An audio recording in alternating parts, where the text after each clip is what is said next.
Okay, so we're both, all of us are live here. First of all, a very good evening to you all. Thank you very much for joining everyone. I am glad to welcome you all to the third session of Anveshana, which is a series of discussion and Q&As led by experts to help young leaders like us from across the world to help understand issues that we face as a society in 21st century. Hi, I am Supriya Koirala, one of the co-founders of a youth-led organization named Svadhyaya. Today, I take the honor of hosting two dignitaries from the Indian Army who have joined us for the January chapter of Anveshana and would be enlightening us on today's agenda, which is feasibility of world peace. Firstly, I'd like to take the pleasure of welcoming our first guest for the day, retired Major General Harsh Kakar. Major General Harsh Kakar was commissioned into the Regiment of Artillery in June 1979 and superannuated in March 2015 as a Major General. He was the head of the department in strategic studies at the College of Defense Management, where he wrote extensively on futuristic planning and enhancing joint operations. He also served as a part of United Nations peacekeeping operations in Mozambique. Post his superannuation, he co founded a Lucknow based think tank, Strive Society for Transformative Research and Veteran Empowerment. He has spoken on both Josh and TEDx platforms. He is also security analyst on multiple TV channels. Thank you very much for joining us today, sir. Next, it is with great honor I'd like to welcome retired Major General Sanjay Soi. Major General Sanjay Soi has had 36 years of a long journey in military service. He was superannuated on September 18 as the Commander Junior Leaders Wing, which trains commandos. He has had the distinction of 7 tenures in Jammu and Kashmir and has had active participation in operations in counterinsurgency and border area. He has also been awarded the Chief of the Army Commendation Card for exemplary and distinguished service. Post his superannuation, he started a social activity NGO in September 2019 towards guiding and mentoring underprivileged children.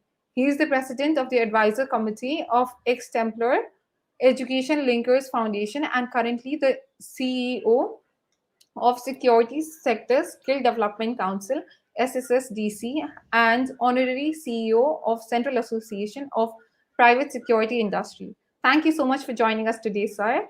Now, Thank you I'd so like much. to hand over the stage to Adarsh to move forward with the discussion. Okay. Hello, everybody. Okay, so to begin with, let's talk about world peace. It's something that's very hard to define, right?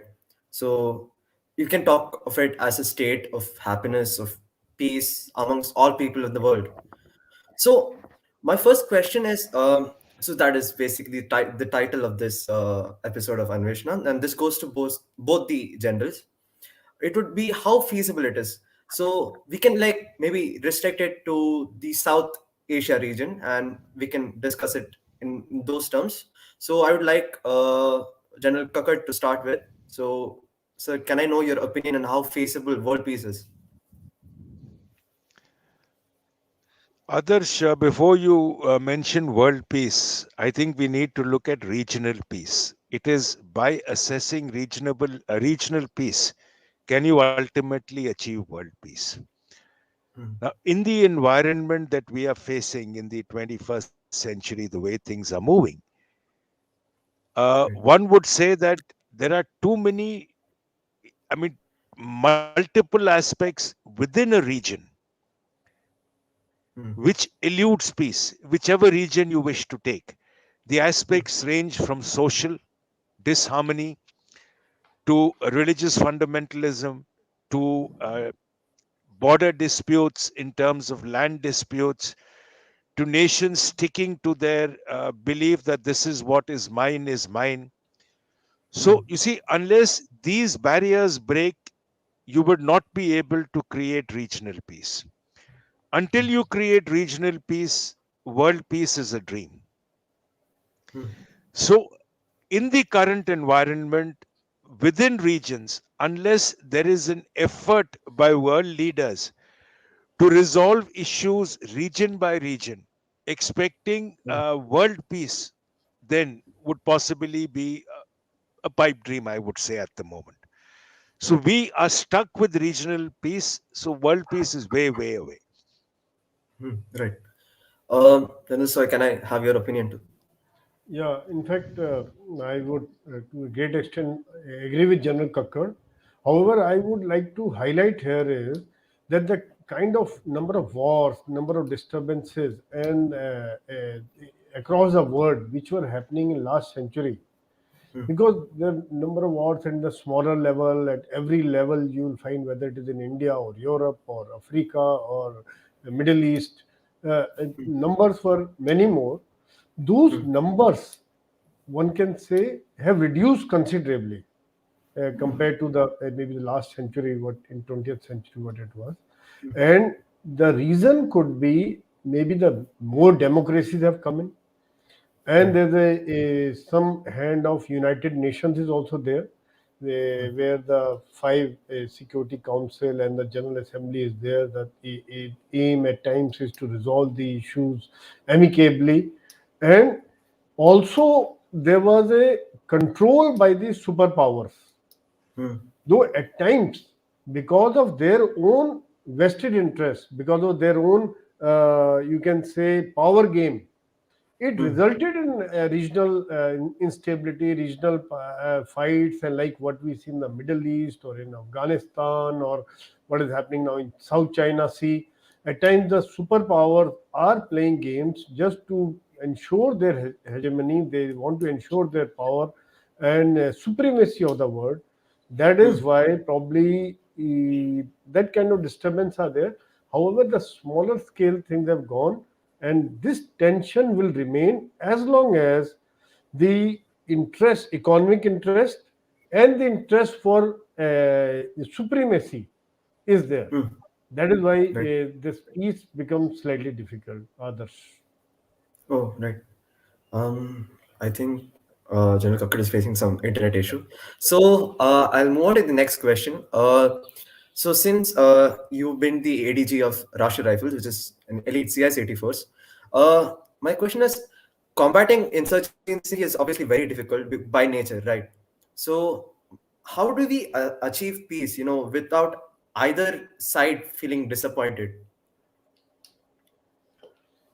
In fact, if you see this in India, if we focus on India at present, whether the northeast there's a problem in Jammu and Kashmir, and there's a Naxal problem. There's a huge red corridor is there. Right.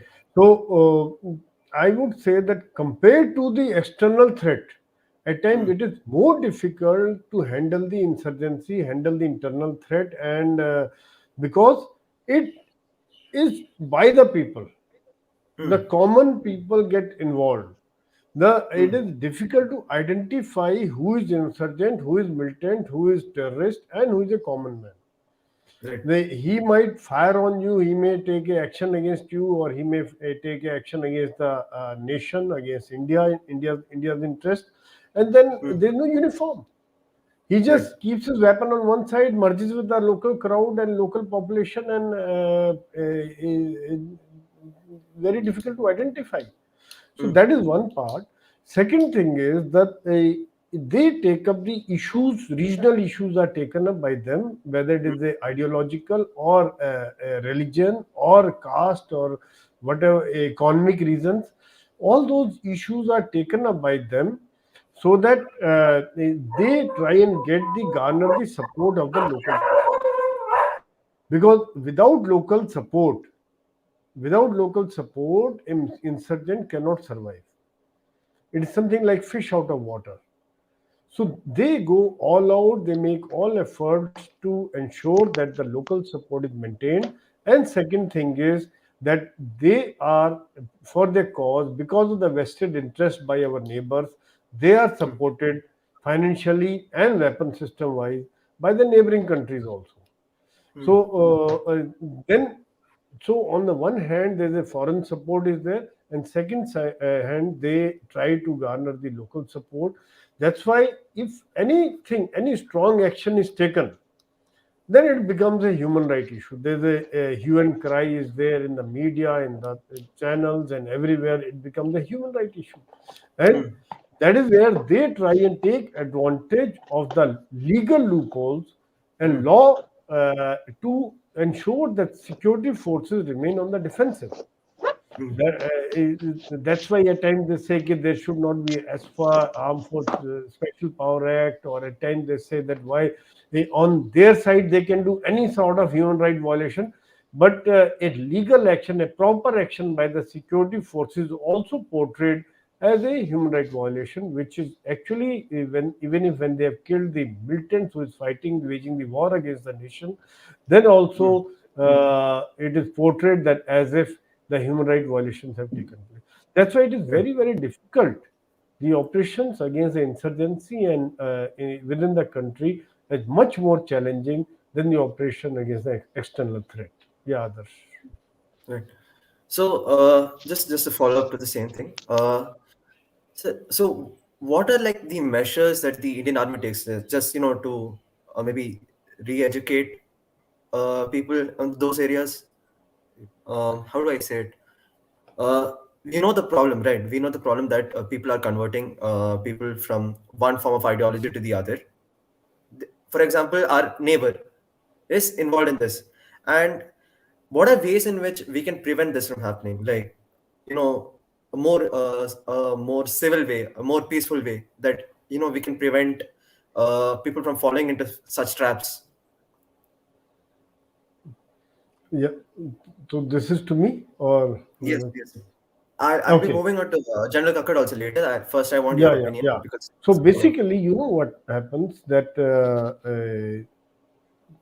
the communication is one major, very, very major factor and major, very important facet which we follow. Hmm, Because at times what happens that the propaganda warfare is carried out by insurgents in a big way, so that to keep the people on the local population on their side, and they're spreading the ideological use of social media, use of newspaper, use of local channels, and use of rallies and banners, and at times any militant is killed, that you see thousands of people are collected by force. So that happens. So what we do is hmm, we keep the channel of the communication open hmm, and maintain it. That is very important, so that whatever is happening, the moment we keep it in hiding, we keep it a secret, then it creates a doubts among the people. The things right. which were there in maybe 20 years back, 30 years back, things are very different, because armed forces and the people carrying out the operations are something like living in the glass house. Everything is transparent, everything is seen by everybody. So it is Hmm, better to say something, and better to say that this kind of operation has taken place, and it all depends how you project it. hmm, How the same operation can be projected in a negative manner, same thing can be projected in a positive manner. That okay, here is the enemy of the nation, he needed to be destroyed, and we have been able to kill them, we have been able to destroy them. Otherwise, that is for the safety of the local people, that is for the safety of the country, that is for the creating a safe environment in the area, so that everybody can live a peaceful life, the business can grow, the education can grow, the people can live peacefully. That's why that kind of message is sent across. And second thing which is done is the number of initiatives have been taken by the armed forces along with the government of India and the local state government and the administration, where we reach out to the people, like whether it is empowering the women, empowering the unemployed, or empowering the youth, to so that they are able to get the job, they are able to get the employment, and the awareness is better, they are better educated, they are able to understand between the true and false, and what is beneficial for them. So that is other initiative which is taken right up to the grassroots level in the villages, in the towns, and even the children are brought from the like Kashmir and all, they are brought to the other states also to study, so that they themselves see what the reality is, because propaganda says something else, where the hmm, on ground things are different. Once they come out of the Kashmir, they see, they study in Jaipur, they study in Agra, Delhi, Lucknow, South, then they understand, yes, life is very normal for Right. everybody. Right. Nobody's, what propaganda they have been shown is absolutely wrong, actually false, that everybody is treated equally in India. So all these initiatives help in controlling the thing, and what Indian Army, I would say, has been very, very professionally handling this. That's why there has not been, I would say, any intentional human right violation, in spite of so many attacks, and in spite of so many like stone throwing, other militant attacks and ambushes which have taken place. Right. That's the thing, very, very credible for, and that is what the keeping the country and the states together which are under insurgency. Others. Yes, thank you. So my next question is for General Kakar. Sir, you were involved in peacekeeping in Mozambique, right? Yeah. Uh, so, and obviously there are a lot of Islamic terrorist groups like Al Shabaab or Boko Haram, especially in North Africa. That is, and the common factor is that most of it area is economically underdeveloped. So my question is there any direct relationship between economic development and any kind of violence or crime in general, violence, ideological violence, or stuff like that? So can you speak on this, please? Yeah, you see, what happens is in an underdeveloped area, you don't have options for employment. You don't have options for an income to earn. You are Right. compelled to look for easier means. The easier means become drugs, become joining terrorist groups where you can afford to. I mean, it's a sort of an income today. That is how people earn. Even terrorists who come from Pakistan are hired. They are paid for what they do. Similarly, even in the Northeast, the funding for the terrorists comes through drug funds. Secondly, is ideology, brainwashing. If you look in Africa, you look at Nigeria, you look at Uganda, where school children are kidnapped.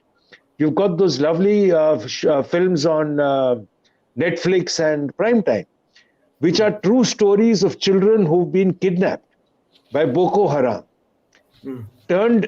given drugs, turned brainwashed, and made into child warriors. They're the ones who were then let loose, and in their own villages, they've killed people who've been their neighbors, who've been their relatives. But they've been under the influence of drugs. And once they get out of it, they themselves repent because they don't know what they've done. Right. So, in an underdeveloped area, when education is not there, what are your options for employment? Today, if you look at what I'll take on from where General Sanjay was saying. Now, why is Kashmir changing? You look at Republic Day today, which happened about our recent Republic Day 2 days ago, and you look at what happened about, say, 2-3 years ago. The last time the national flag flew at Lal Chowk was in 1995. What about, the last few years you found the Indian flag was being trampled. This time, the number of places where the Indian flag flew was astounding. There was not a single place where there was objections. When Mehbooba Mufti said that no one will fly the Indian flag, a 30-foot Indian flag was taken on the road outside her house. Why is there a change? The change is because of education. The change is because there are improved facilities in terms of, now there is 100% electrification. There is 50% of the villages have got water. You've got increased medical facilities, improved, everything is improving and changing. So as it changes, the mindset changes. In the interiors of Africa where we were, I'm talking, of course, way back, but not much would have changed because poverty reigns supreme there also, is that these groups have come up because of a gap in terms of development, which leads to poor education, lack of facilities, job employment, and Africa's been facing droughts over the years. So people automatically are drawn towards the ideological terrorist groups. They're kidnapped and forced by ideology. Poverty compels you to take options in terms of crime to survive. So that is how there is an impact between society progression and crime and terrorism. Right. So, as a follow-up, but then this will go a bit off topic. Uh, we know that the US spends a lot on military expenditures, more than 700 billion, right? Yeah, And they have commands all over the world. They have fleets correct. in the Middle Mhm. East, like Navy fleets, and they have the African Special Operations Command, or I'm not sure if it's African Command or African Special It's Operations African Command. command. It's Africa Right. command. Right. So my question is, instead of spending this much on military expenditure, if they were to invest in developing these areas, right? And wouldn't it be better? Because at present we see that China is debt trapping all these countries. Instead, if other countries like with a more liberal ideology were to invest in such countries, wouldn't it actually reduce the amount of violence? Since we are on the topic of peace, reduce the amount of violence over there. See, the reason for the US establishing these commands, Africa Command is a very recent command. Hmm. The other commands have been in place is basically because of military threats. Right. Now, as far as Africa Command is concerned, it was established recently because of growing terrorism within the region, one. Secondly, a growing feeling that possibly this area also needs to be cared for in the form of military threats. Hmm. Okay, otherwise, no. But as far as investment in development, yes, but you got to realize that there has been a lot of global investment in Africa. Hmm. Every African nation where the leader is overthrown, you suddenly find that the funds have all vanished. Hmm. Yeah.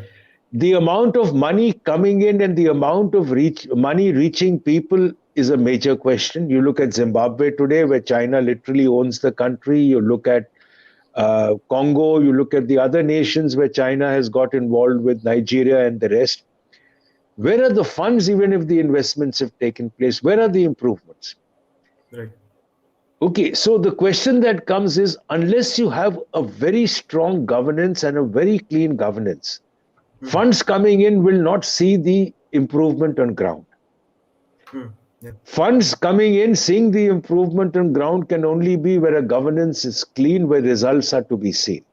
Hmm. That is where the problem is. That's been one.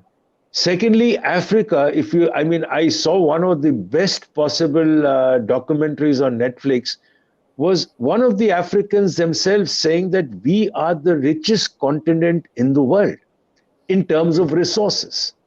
You Yes. look at timber, you look at gold, you look at copper, you look at what you want. Africa Hmm. has got it, Yeah. but it's exploited. Hmm. It's permitting itself to be exploited. Hmm. To a large extent, the battle between terrorist groups is not for control of territory, it is for control of mining areas. Hmm. That is where the difference is coming in. So, unless these aspects are handled and the Yeah. exploitation within Africa by the Africans or by the governments that are there come together and resolve it. You take the ex president of South Africa has now been sentenced. Hmm. Yeah. Okay, so if that is the state of one of the most developed countries in Africa, you can imagine what will happen elsewhere where most of them are dictatorships. Yeah.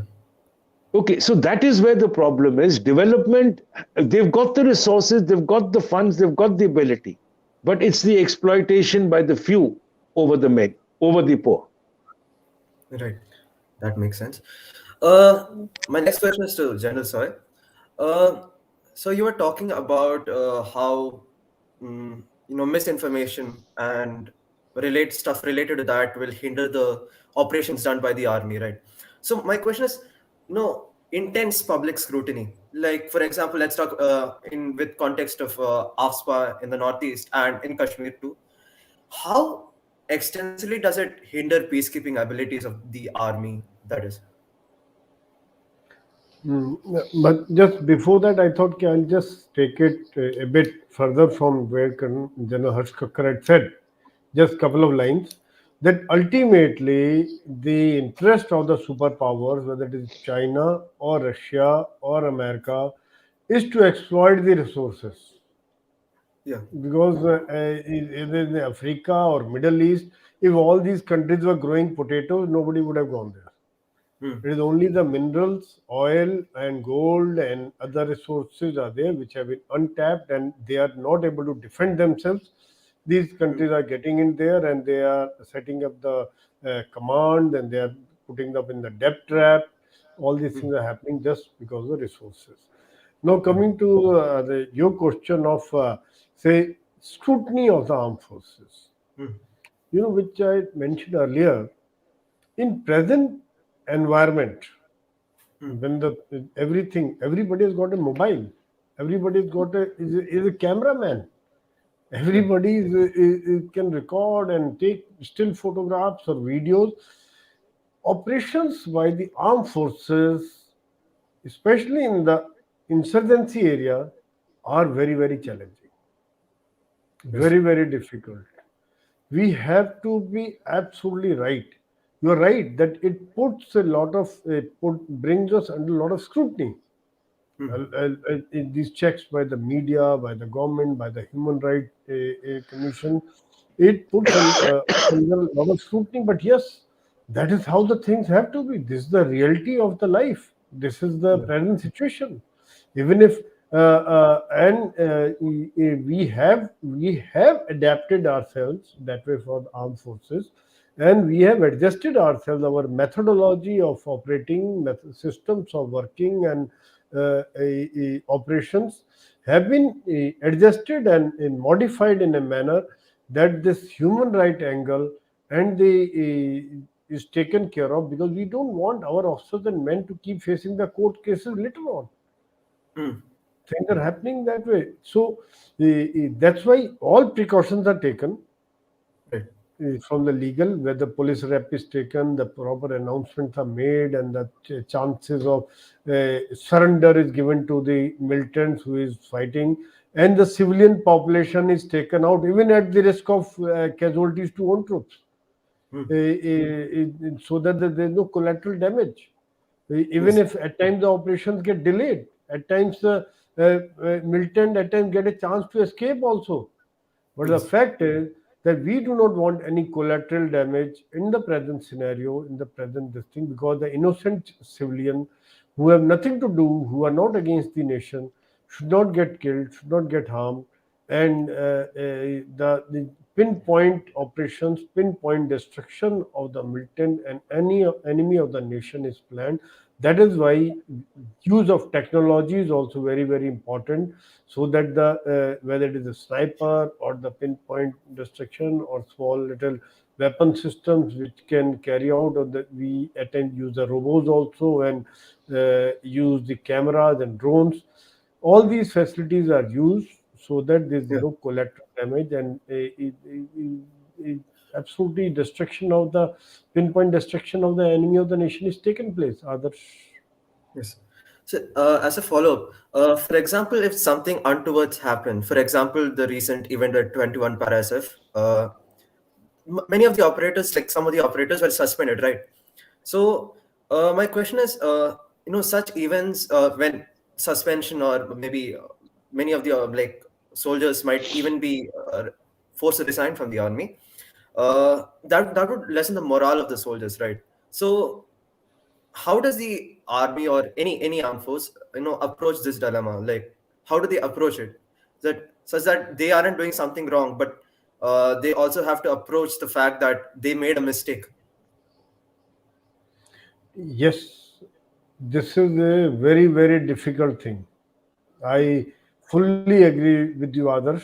It's a very good question and very, very challenging thing for the armed forces, because in insurgency, what happens? What is true? What is false? What is the input I'm getting? Is it right? Is it wrong? Fake information is there, wrong information is there. At times, the information is planted by the militants so that some sort of mistake is committed, and which can bring the bad name to the armed forces. And at times we keep doing good work. In fact, 24/7 the very positive, and a lot of things are done for the civilian population. But at times one small operation at times puts the things back into the for many years, and a lot of efforts go waste. So it is, yes, a very, very challenging thing how to handle that. Each case is a different case. Each case becomes a case study in itself, because circumstances and conditions in each case is handled. And yes, I would say that the armed forces, from that point of view, take a very, very, you can say, honest view and Hmm. honest decisions. Reason is that the the civilians are also not our enemy, and our Hmm. armed forces also, they have to do their job. So yes, it is a very, very challenging task, very, very difficult thing, and each situation demands a different kind of decision taking by the commanders on ground. Others. Right. Thank you, sir. Now, General Kakar, you were head of Department of Strategic Studies at College of Defense Management, right? Yeah. So my question is, since you wrote a lot on futuristic planning, right? Mhm. Futuristic planning, is there a skeleton plan to achieving peace in any given area? Uh, See, yeah. if you're looking at peace, there are two ways by which you get it. Hmm. One way is by possibly agreeing to talks and resolving issues, which does not normally happen. Right. The other way is by possessing enough power so that the adversary thinks twice before violating any agreements, Hmm. or by crossing the threshold. Right. Small incidents would continue. Hmm. Okay, so if you have to be able to thwart the adversary's thought process, then you need to develop the capability to do so. Hmm. To a large extent, you develop that capability against both. What you were not able to do in the case which happened with China was basically, he grabbed an opportunity, Hmm. but beyond that, he was not able to go. Hmm. And now he realizes that he can only pull back. He cannot go further. Either he sticks on or he pulls back. If he sticks on, he gains nothing. If he Hmm. pulls back, he loses face. Hmm. So there is a delay and a dichotomy, not with you, because your terms and conditions are clear. The Hmm. dichotomy is with him as to what do you want to do. Right. So he's pulled out in some areas, he's holding back in some, which he'll take a decision and pull back. After all, he's going to do it in stage by stage. But he's not Right. going to push forward anywhere else because he knows that you now have the capability to do so. Hmm. But the fact is, when you develop such capability to maintain these forces, or what we call as maintaining forces in being, Hmm. is an equally expensive process. So, what Right. happens is when you do your planning for defense, you Hmm. look at firstly maintaining your forces in being, and secondly is enhancing your capability. Right. Because capability build up is a continuous process. Since we do not have an offensive intent, and our Hmm. intent is defensive, so you are looking at creating the capability to deter. Right. You come in here, I'll go there. Hmm. If you think you will gain, I will gain. If you think you can use a nuclear weapon, I can use it also. Hmm. So you go in for deterrence. Now, after all, if you have to maintain that capability, that is the only way you will maintain a stability. I wouldn't say peace, because peace can only come once you've Right. resolved disputes, which on Right. both sides, at least as far as India is concerned, are Hmm. possibly a long way away. Right. Okay. Uh, okay. So Follow up, Adarsh. yes. Okay. No, it's a follow, but then it's kind of off topic also. Like after Okay. World War, we had nuclear weapons, right? Mhm. And the United Nations and everybody expected nuclear weapons to be the ultimate deterrent. Why didn't it work? Isn't it a deterrent even today? Today, states with nuclear powers are not being tampered with. Why Hmm. is North Korea not being touched? It's a nuclear That's power. hmm. Why are India, Pak, or India, China not crossing the threshold? Because they're nuclear powers. Why is So today Russia now threatening over Ukraine? It is asking the US to withdraw or to ensure that its nuclear weapons don't come close. hmm. 62, why did the Cuban Missile Crisis take off? Again, nuclear weapons. Hmm. So basically, nuclear weapons have been a deterrence. Hmm. after 71, 99 was a limited conflict to Kargil. There has been no war between India and Pak after the time when we created nuclear weapons in 1998, after the Buddha Smiles, the Pokhran blast of 1998. Right?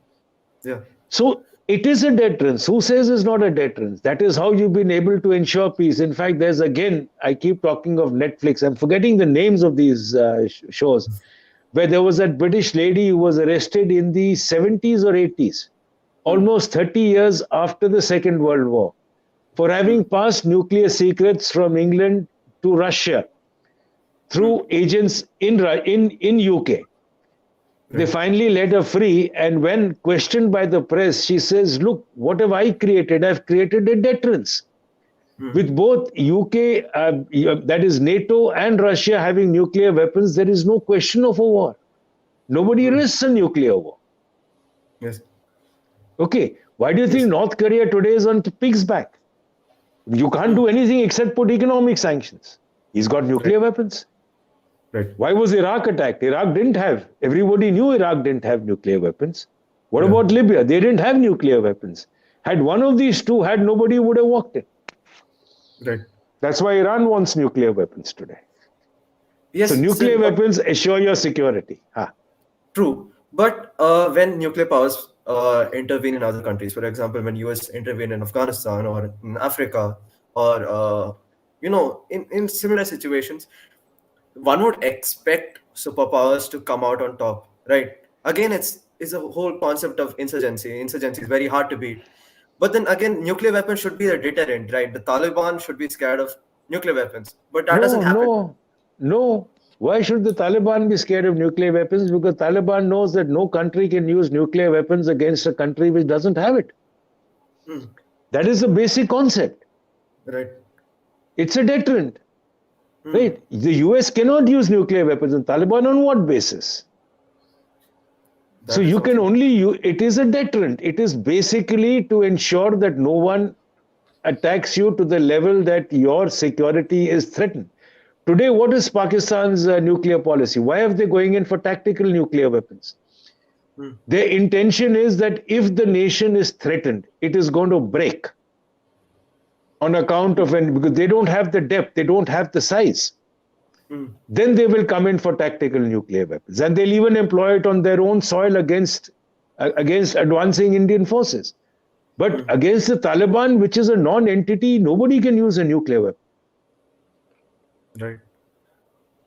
I mean, I have follow-up questions, but I would like General Soi's opinion on this too. In fact, yes, I agree with General Kakkar that a nuclear weapon is a big deterrent. And I would also add here is being powerful is also a big deterrent, because if you are weak and you only bank on the diplomacy or talks or olive leaves के हाँ हम शांति चाहते हैं, peace चाहते हैं, ये है वो है, without power, then you are just nobody listens to you. You have to be powerful.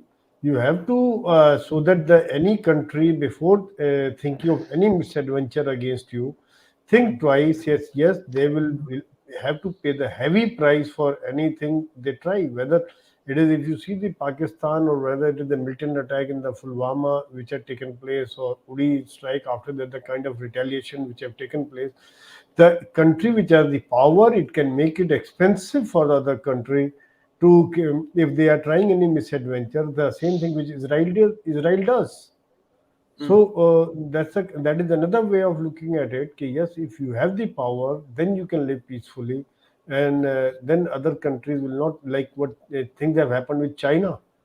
I mean, up to a limit they have come. They realize that India is not so weak. It is not 1962. It's different India. Our thought process is different. Our the commitments are different. Our weapon systems are different.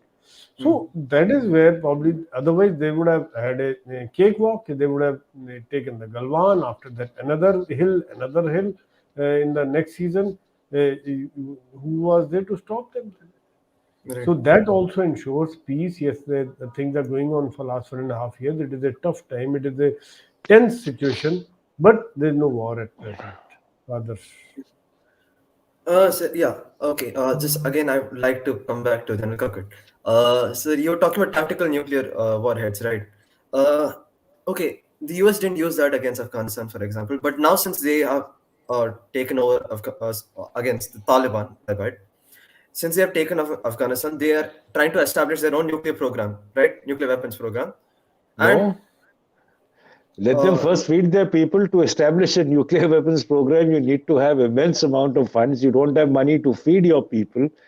You have no sort of exchange coming in. There is no way you can look. Tactical nuclear weapon program for them is going to take possibly quite a collection of decades before they even start thinking about it. but then the possibility of it is quite frightening, right? It's not easy. Yes, Iran has because still not achieved it. Iran is still way off, and Iran began in the 70s or the early 80s. And Iran is still way off. It will still take at least about 4 to 5 years before Iran can even develop a weapon. It takes that much of time. You have to have your nuclear plants. You've got to get your enriched uranium. You've got to move forward. It's a hell of a lot of time. Then you've got to develop delivery means. You can't have a weapon and carry it in your pocket like a grenade, yeah? yes, So all that takes hell of a lot of time and expert energy. I mean, Pakistan got it because China helped them. Otherwise, they yes, wouldn't have achieved anything till now. North Korea got it because China pushed it there. Because China didn't want an American ally on its borders. right. So North Korea is a buffer, and China is feeding it and financing it and keeping it in place. So whatever they're getting is getting it from China. Similarly, Pakistan is getting all its missiles from China, all the technology, missiles, everything is coming in from there. And its nuclear weapon program is also China based. Yes. In So fact, by even before extension, that would mean 98, the first blast was in China. right. Yeah. So by extension, that would mean it would mean the same thing for Afghanistan, right? So they have again China and Pakistan No, it's too invested. far. You've got to set up a nuclear power plants first. Where are you? Yeah, you don't even have electricity. Where are you going to Right. go in for a nuclear power plant? Who's going to come and establish it for you? At least I let's talk 50 years minimum hence, not before that. oh yeah, hoping they don't get global acceptance by then. No, It's no, no, okay. no, no, no. You to establish it, to get the funds, to create the ability. Not don't look at less than 5 decades from now. Right. Okay, sir. I think we have some audience questions too. So Yeah. just a second. I think Farhan will be joining in. Just give me a second. Yeah. So yeah, so they have some questions for you, and Okay. I think Farhan can go first. Of course. Thank you so much, sir. It was lovely conversation. It was really interesting and very insightful to hear you all. So, uh, so I would like Supriya to go first because I have a follow-up question after her. So, Supriya, if you can go first. Hello, am I audible and visible both? Yes, Yes, you are. Yeah, Yes. yeah. very much. Okay, so this is actually out of personal like curiosity. Okay, like as we know that, uh, um, okay, so how am I supposed to say this? Wait, as we know that like human rights is the most basic right and everything, but being in army and being in the most forefront area, how does it wait? Like being in the most forefront and like to sacrifice life, how does it feel? Now there are two So, parts to this, Supriya. I understand your difficulty. Let me make it easier for you. yes, sir. There's the human rights of the local population that you're dealing with, and the human rights of soldiers. Yes. Okay. Now the one who's hitting you, he doesn't believe in human rights. Mm. But if you hit back, you are accused of human rights. Okay, that is Yes, sir. because you represent the nation, and because you represent the nation, you are expected to behave in a particular manner.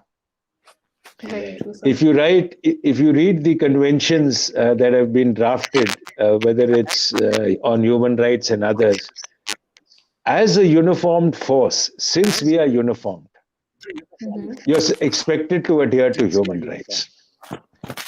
Now, if you are a terrorist, you are not, even if you don't adhere to human rights, nobody is going to question you because you are not a uniformed organization. But yes, what happens when the local public starts making things difficult for you in the middle of an operation by throwing stones, by permitting the person whom you're trying to target or to surrender, permitting him to escape, or causing injury or damage to you by stone throwing or by distracting you so that the retaliatory fire can hit you.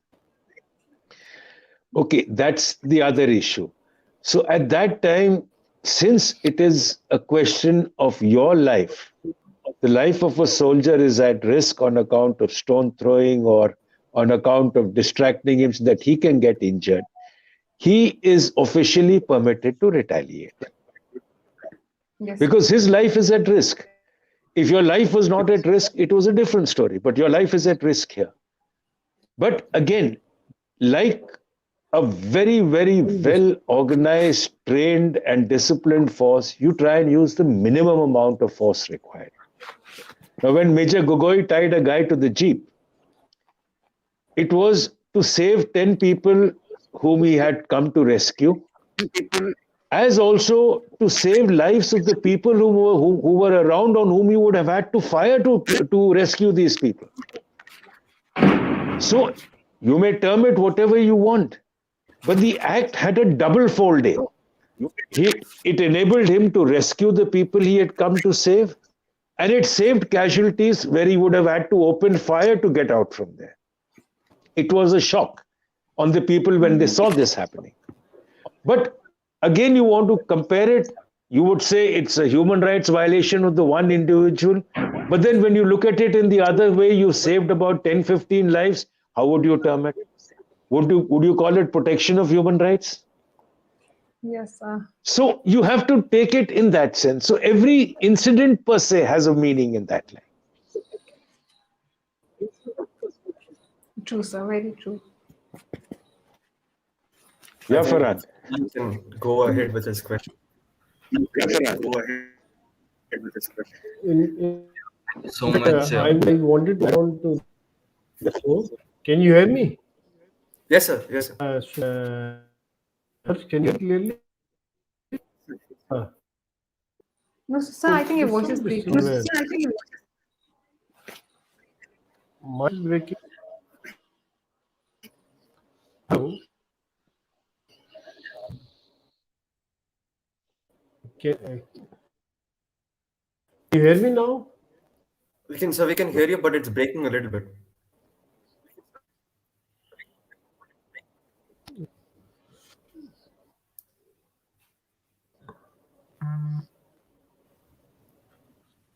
So you can speak. Pretty sure.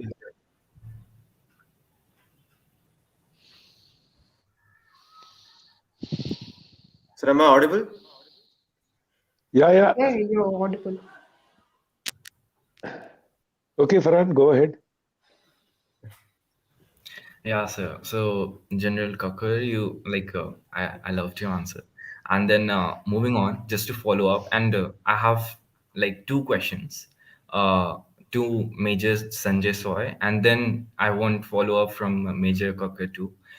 So, the first question is like, as Major Kakar explains that there are human rights, like, the military takes care of all the humanitarian grounds, like it should not it should not hurt anyone's human rights, but in the process it is someone the other way sacrificing its own human rights, like when a like combat regiment, especially the combat regiment, goes to the forefront of the border, and uh, where there are firing goes on the both Isn't side it? crossfires, and the person is sacrificing their human right, like their fundamental right of right to life, to protect the life, fundamental rights of the rest of the civilians in the country. So what motivates that person, what motivates that soldier or that officer to take this step? And my second question would be, like, as a civilian, yeah, as a, like, even soldiers and those personals, even they are civilian. So as a civilian, when they look back to the India and they see what's happening in India, sometimes they see riots happening, like the Delhi riot happened, or they see sometimes that there are there are rights of Adivasis people, indigenous people, which are not given properly. So, like, their lands are being seized away in not so legal manner, and they are being pushed to the corner because they don't have the papers and all that. So how does it feel like? Like, they have Sanjay, sacrificed, they look back to the Sanjay, India. Yes, sir. Sanjay, before you Sir. answer, I just like to give one quote. The soldier would simply say, "Be an Indian worth dying for." Please, Sanjay, all yours. In fact, Farhan, I would say that I will share with my experience. I've had 7 tenures in Jammu and Kashmir and in all parts of Jammu and Kashmir. And you see, we were in armed forces. We were never against a civilian, common civilian. That's why, in the present scenario, if you see, media is so open. We are in, like I mentioned earlier, we are in a glass house. Anything happens, everybody has got a mobile and the camera and the video recording and photographs can be taken. So, no intentional, I would say, intentional human right violation has taken place in spite of the stone throwing, in spite of the casualties, in spite of the operations against security forces. And I would say that I, as a senior officer and in the company commander and as a CO, we used to feel bad that a civilian, and I would say somebody is in Uri or Tangdhar or Kupwara area, if he has to come to Srinagar, probably he will be checked twice or thrice. We are not doing it by willingly. Why should I do it? Why should we do it? The fact is that I can imagine the person is being taken out from the bus, he's checked thoroughly, again put to make to sit in the bus, again goes another 20-30 kilometers, again another checking takes place, and then it's very, very actually quite a harassment for a common man. We don't want it. Nobody wants it because our soldiers are also from villages. 99.9% soldiers are from the remote areas, from the tribal areas. I am from Naga Regiment, I am from Kumaon Regiment. My soldiers are from Nagaland, Manipur, and Siliguri, and Darjeeling, and Kumaon Hill, Garhwal Hills, Kumaon Hill. All these people are from absolutely understand the problems which a common man faces. So it is because, but the fact is, kya kare? It's a big dilemma. It's a big dilemma. Like whether all the civilians are going and in the guard because insurgency, there's no uniform in the insurgency. He can also be wearing a ferran and going. And somebody else who's a farmer is also wearing a ferran and going. Whether he's carrying a weapon or a stick or some grains for his family. Very, very difficult. Very, very challenging. I mean, human rights is a very, very challenging task for the armed forces when they are deployed in insurgency area, especially in insurgency area, and nobody does it willingly. Frankly and honestly, I would say that Indian Army, I can take a credit for that. Otherwise, the things are very open and transparent. The kind of things at times which happens if you see in other countries, the way people are killed and the way people, whether in the Middle East or whether in the Africa and all, the kind of human rights violations which take place, it is numbers. I mean, 100 people killed, 80 people killed in some bombing or some killing or somewhere something happens. I mean, that way, I would say in India, we are much safer, much better, and much transparent, and a lot of democratic values are there. Yes, exploitations are there in some areas, in tribal areas are there, or in remote areas. Yes, it takes place, but the fact is that it is reducing with the advent of transparency, media, and the things are under lot of scanner, the other political parties are there, the other stakeholders are there. It is not so easy. And what was there, I have served in Naxal area also. I have taken my brigade to Naxal area, and within 3 months The people change their psyche. When I went there, they said कि Indian Army वापस जाओ, और Indian Army is part of Operation Green Hunt.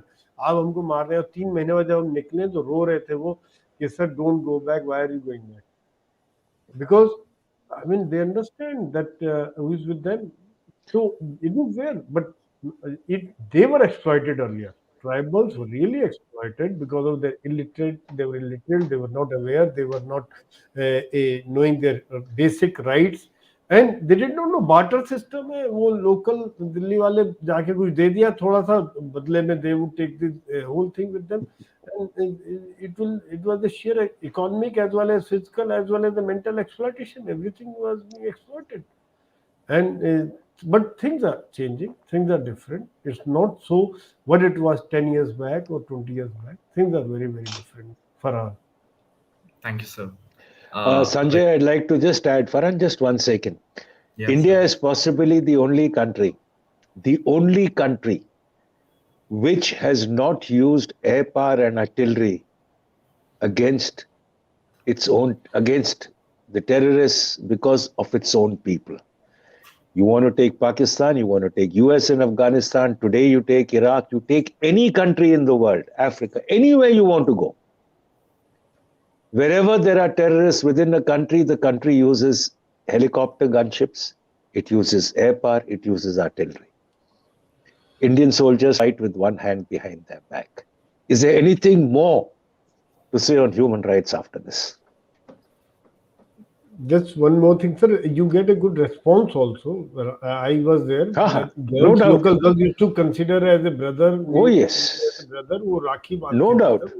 पूरा थाली वाली तैयार करके ये होता था. I mean, that's a different thing altogether. No, that's different. I mean, you have a few misguided, but then there are a few misguided. You have to handle them. You've got to try and convert them. You've got to win them over. There are regions where misguiding is much more.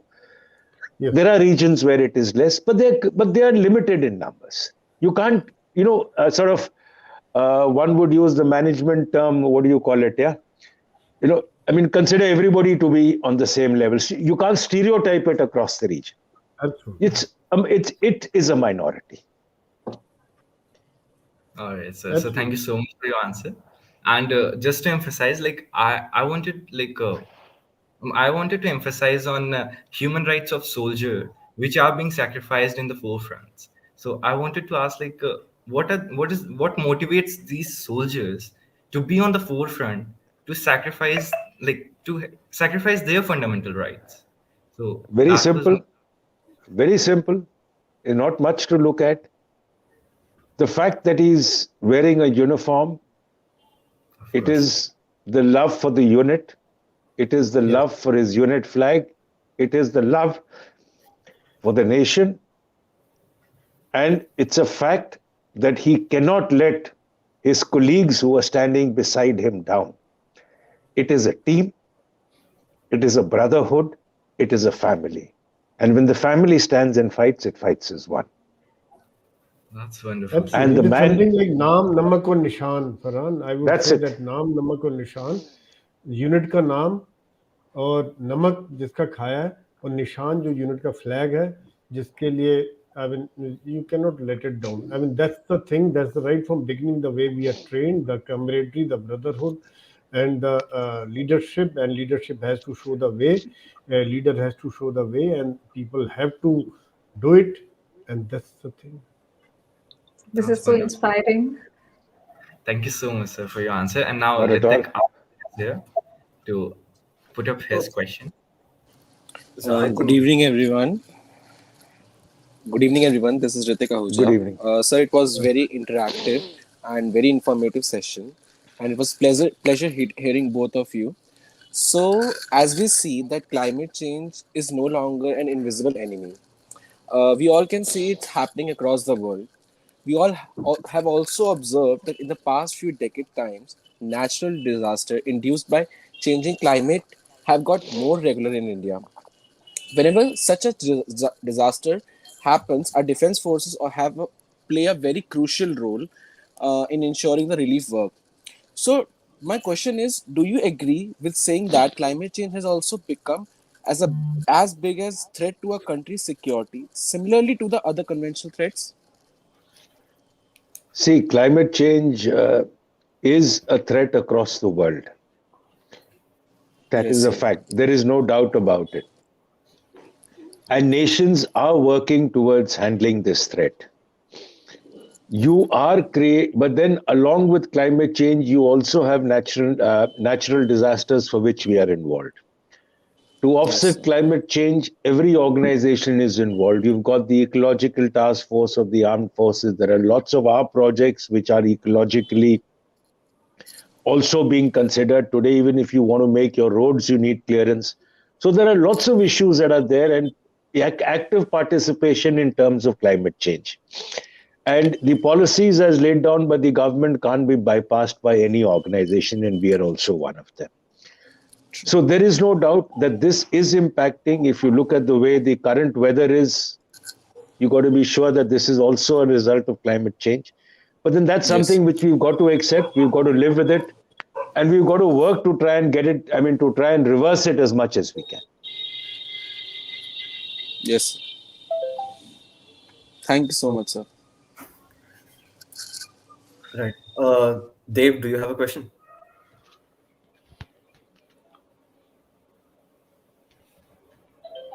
Hello, everybody. Good evening. Sir, again, many thanks for putting up such an interactive session. So, I particularly had a question, but I guess that's pretty much answered when both of you answered Farhan's question. I wanted to ask since we see in the past few years, specifically, the border tension, specifically with China, Pakistan, and even with nations like Nepal and Bangladesh becoming a little hostile towards India.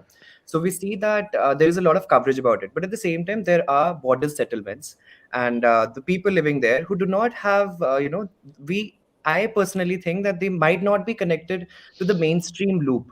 So we all are in the mainstream, connected through media and through social media, through internet, but in those border settlements these things might not necessarily be there. So I just wanted to ask, what is the ground level situation over there, and when it specifically turns to children's education, healthcare, and then rights of women to participate in like the mainstream setup. So I just wanted to have a perspective, but I guess pretty much that is covered when both of you very nicely answered Farhan's question. But just in case you have Are you anything to add. aware? No, Dave, I Yeah. just want to tell you there are villages on the Indo Bangladesh border. When you open the window, it is Bangladesh. You step out of the door, it's in India. I mean, the border runs in the middle of a village. Very difficult to determine which side is what. Okay, this is even the current situation now. So there are such places where it is almost impossible to differentiate on which side is where, and you can't do very much because that's the way the borderline goes. When I would like to add here is, since we are there, like our company posts are there, the villages are right next to our company posts at times, like in Kashmir or in Northeast or wherever it is. So they are part and parcel of our whole setup.